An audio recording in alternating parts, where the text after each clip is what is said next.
Hello, this is Ithaca DSA Presents. I'm your host today, Teresa Alt. Today I'm asking Ithaca DSA Chair David Foote about police abolition. We began planning this show believing that DSA, Democratic Socialists of America, had taken a position for police abolition already at its 2017 National Convention 3 years ago. Not exactly. We took a position for prison abolition there, but by a year ago at the convention, the National Convention of 2019, many of us assumed we had already adopted both prison and police abolition. We chartered a national police and prison abolition working group. Ithaca DSA also formed its own police and prison abolition working group. This year, June 15th, the National Political Committee of DSA took a position. DSA supports 8 to abolition, and I'm going to read it. The Democratic Socialists of America affirm and support the goals of 8 to abolition. We can no longer abide the oppression waged on Black people at the hands of a white supremacist, misogynist, imperialist, and capitalist police state. The demands for minor reforms have gone unanswered and proven ineffective for far too long. We take responsibility for keeping pressure on elected officials, the state and federal government, local municipalities, our union, and organization allies and everyday people to end police and military injustice, not only in this moment, but for as long as it takes. We acknowledge abolition as the path forward. Through abolition and reparations, resources must be given to communities most deeply impacted by racism and policing.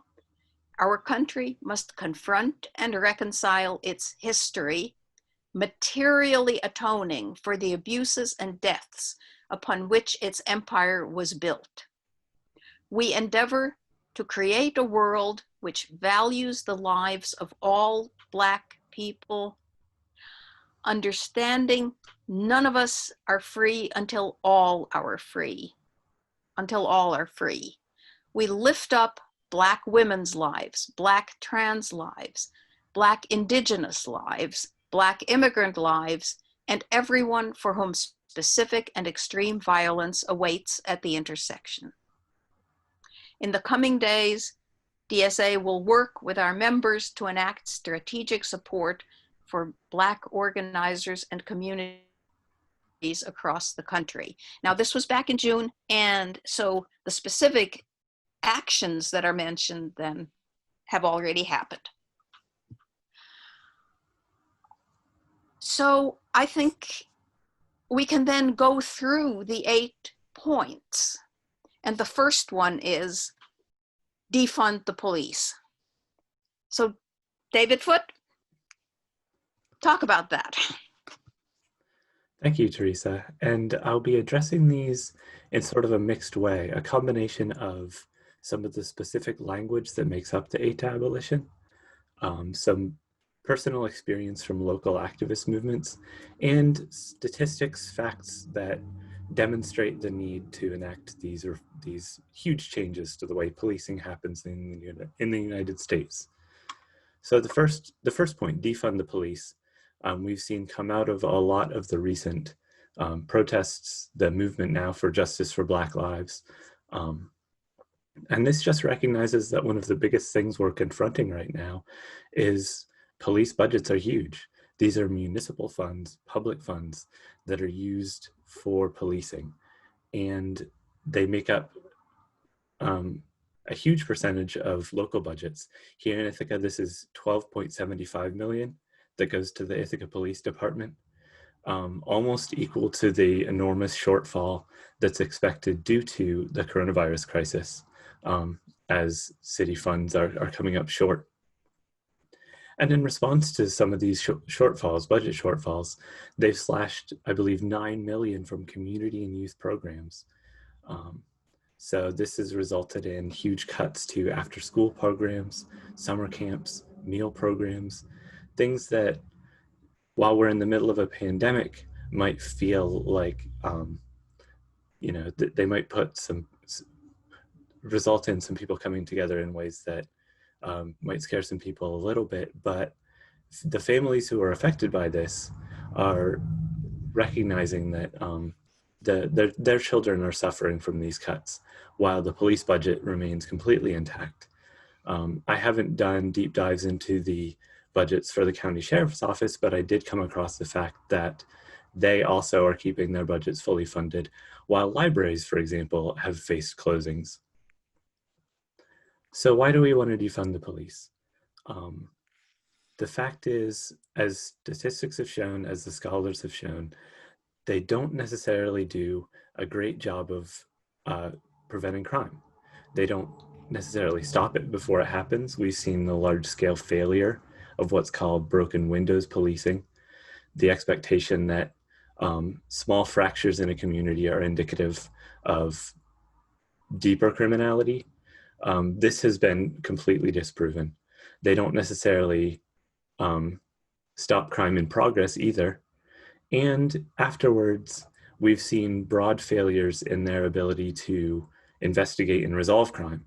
Earlier this year, our own mayor announced that the Ithaca Police Department had failed to investigate a broad array of cases over 10 years.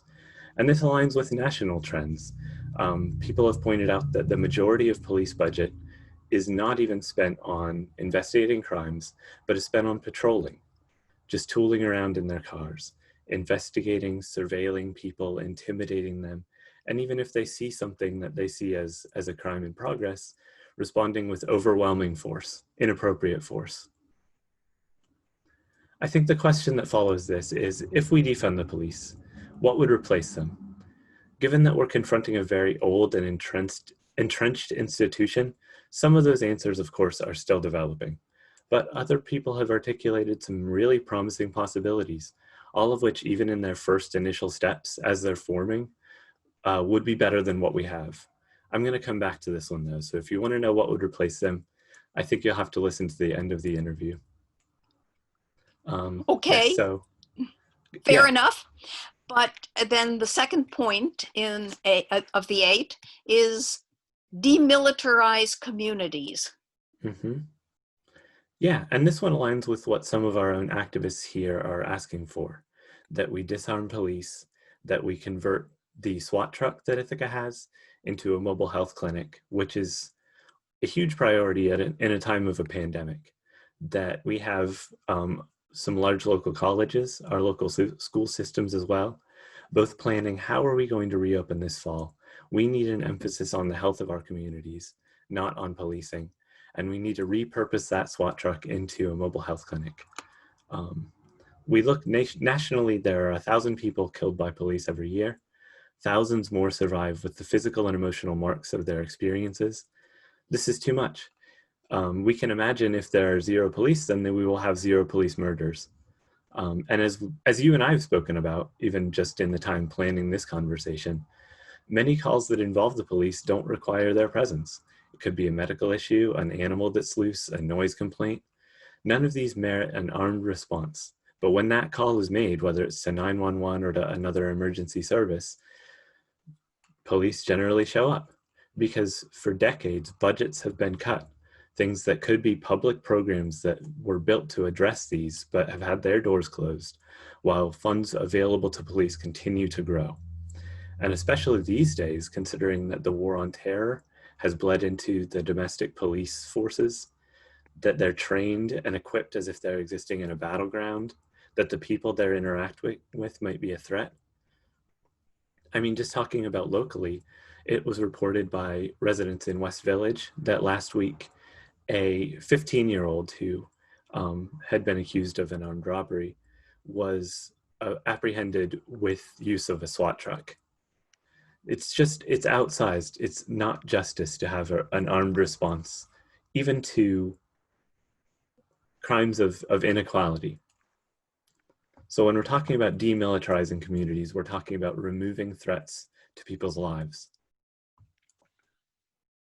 And getting on to the third point, now that we're talking about youth, remove police from schools.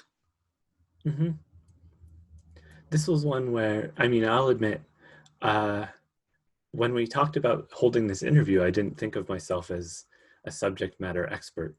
But there are so many different issues that bleed into this. There are so many different ways that it affects our lives, whether it's housing, education, which this point addresses. So just having your ears open and thinking critically about these things and listening to people, you start to put together why this is so important. I don't believe that we have police in schools here in Tompkins. My initial reading didn't unearth that. Yeah, But I I had think not full time anyway. Right. But I had seen that this was a demand made in Syracuse by people looking at police justice. So I started to look around, and I found that Chemung County has one in every school, or what they call a school resource officer, which is a policeman. It looks like Tioga County does employ at least one. Cortland County, the same thing. Cayuga County was exploring this last year. So this is one way where we have to recognize that Ithaca's slogan, 15 square miles surrounded by reality, can't blind us to the conditions that our neighbors in other counties live in. And why is this a problem? Because we know that these counties are largely rural.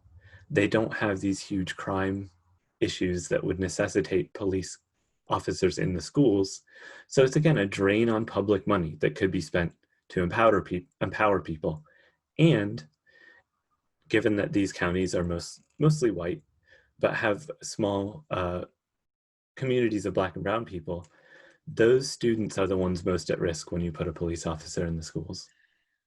Well, actually, what those counties surrounding us also have is a lot of poverty. Now, it so happens that contrary to some of the preconceived national notions, it's white poverty rather than Black poverty, but it's poverty nevertheless, and a lot of the same problems. That is true, yes. So what's our third point? Let's rattle through these. That was the third point. Remove police from schools. But the fourth point is free people from prisons and jails. Mm-hmm. This one I think we can touch on a little more briefly, although it is a huge, huge need and a huge issue. Yeah. In part because I think that the scholarship has existed a little bit longer. Yeah. Our own Abolition committee, which was a few local DSA members a number of years ago, had focused specifically on jails and imprisonment.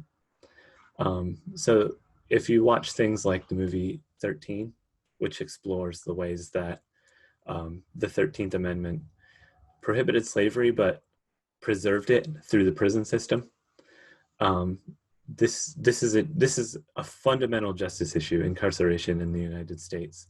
But given that it's been really talked about a lot, there are a lot of resources out there about it, I just wanted to pick out a couple points that I found interesting under this. And that is an end to pretrial detention, for one. We had bail reform in New York enacted through the Democratic legislature. It was only in effect for a few months before it was amended under pressure from the forces who work against justice, I would characterize.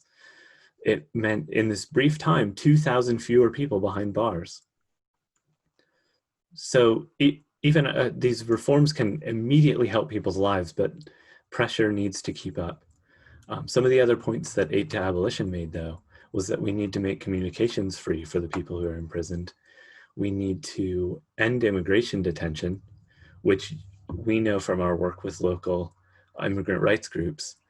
Often these people are detained and then they aren't released only because they don't have a home to return to. It's this legal trap that they're in. And it can only be resolved through community work to help free them from their detention. During COVID, I believe prisons have seen over 85,000 cases nationwide, almost 1,000 deaths among inmates. And this doesn't even count the thousands of people who, again, in immigration detention have contracted it. It's a risk both for the people who are imprisoned and those who are charged with holding them there. So we need to free people from prisons and jails for their health, for the health of our communities, and for the sake of justice. Yeah. And I think we have started on that here. I'm not saying we've, well, obviously we haven't done it. We haven't finished, but we've started.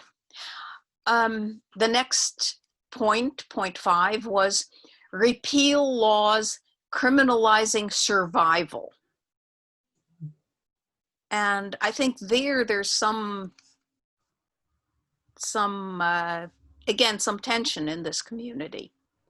Yes, it is a very nuanced issue, but I think you mentioned DSA resolutions in support of some of these.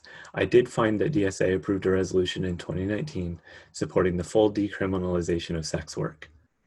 Another point under this is the decriminalization of all misdemeanor offenses, which I kind of had to explore myself. What exactly does that mean?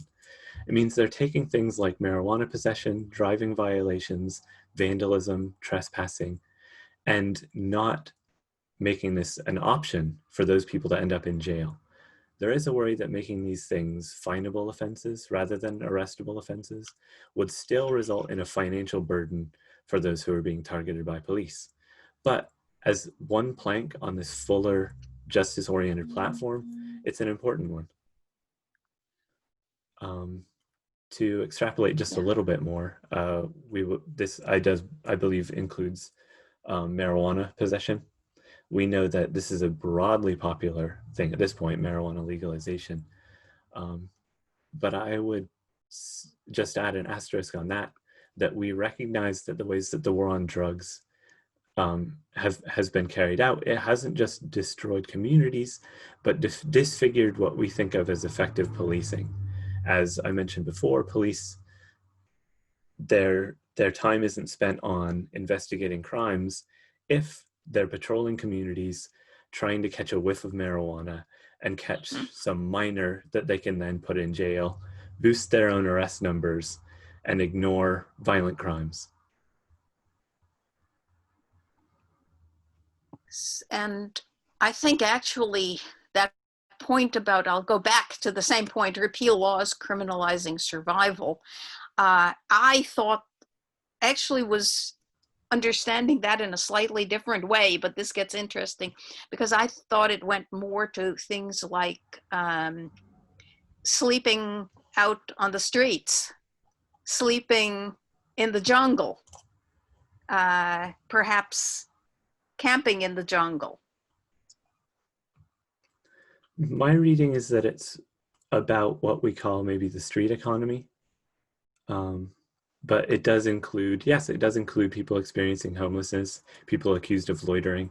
So you're correct, that does play into this as well. The next one is invest in community self-governance. Mm-hmm.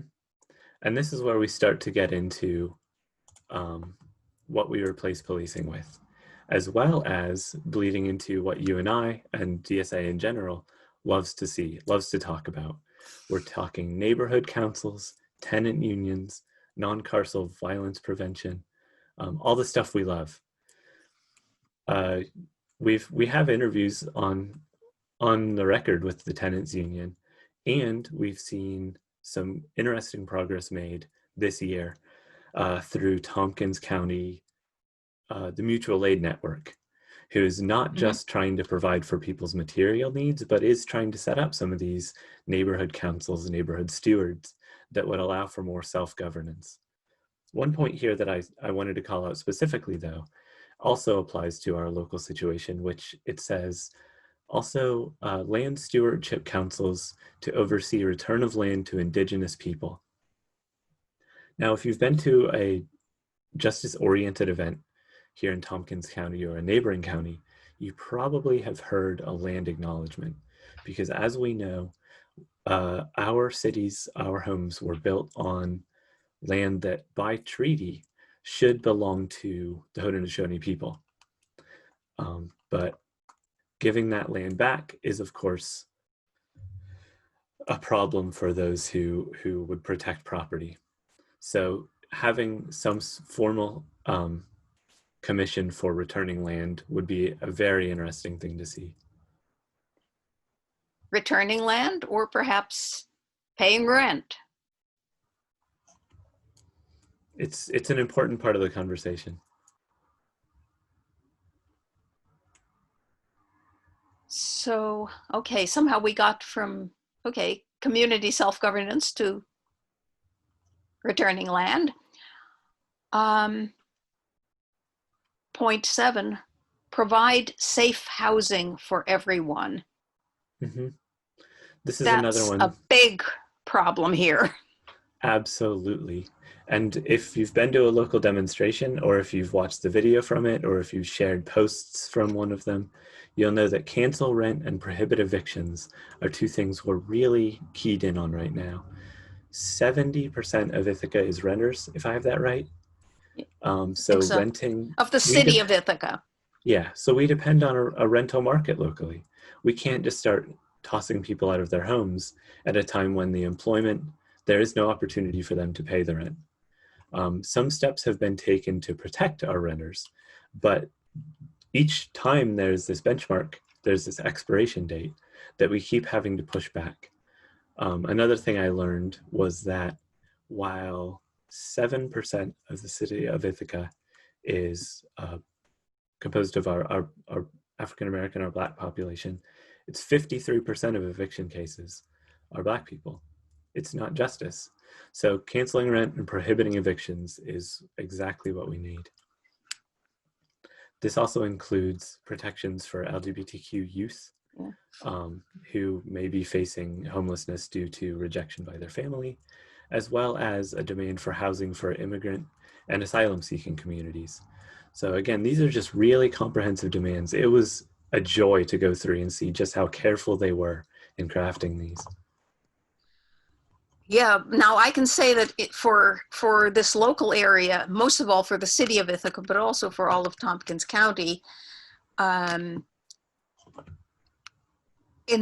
providing safe housing for everyone is not just a question of preventing evictions or capping the rents. It actually has to involve increasing the supply of available housing, which is also very difficult, costs a lot. I mean, you could take the whole budget of this Ithaca City Police, which we just mentioned, a little short of 13 million, and probably if you used all of it, and there's no way you could use all of it because we've been talking about the things that they do that just shouldn't be police functions but should be functions. I think you could build something like 65 to 100 units.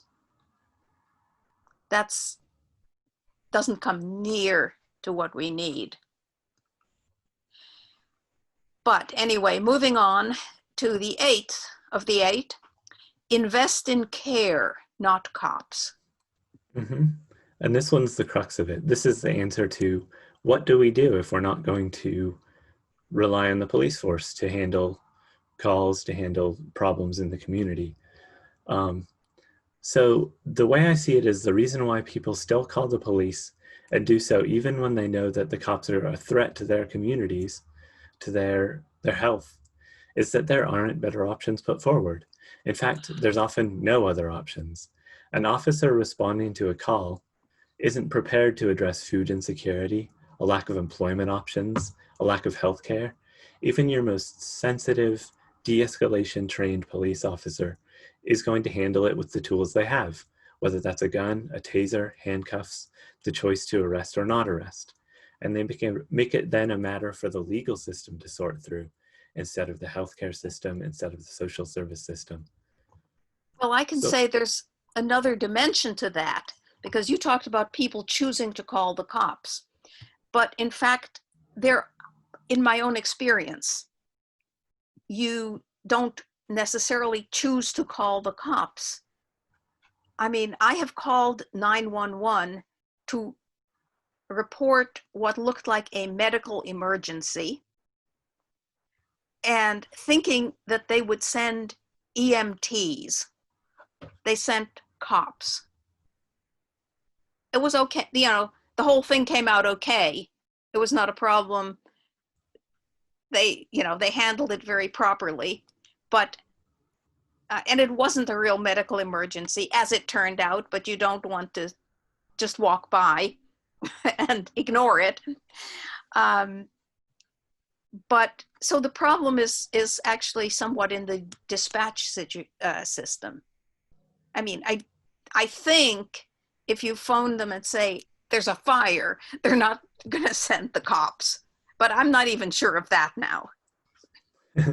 They'll show up and just start shooting their guns into the fire, see what happens. I think they do know to call fire, but to call the fire department. So yeah, what you're pointing at is just the need for other options, better options. We can teach people and we can train professionals to respond to what would have been police calls for nonviolent situations. We can manage crisis intervention to handle situations like intoxication, dispute resolution, things that don't involve criminality, just people who need a hand. Well, that has been a lot. You may actually want to take a few seconds to talk about how people could get in touch with Ithaca DSA. Sure. I would first just plug, we're talking about the 8 to Abolition. You can go 8, that's the number 8, to abolition.com to read more about this. And if you want to learn more about Ithaca DSA, we do have a website at ithacadsa.org. We're pretty active on Facebook. Just search Ithaca DSA. You'll find us on there. We have Instagram. We have monthly meetings, weekly announcements email, as well as, if you're a member, sort of this open forum listserv where people discuss issues of the day and share information with each other.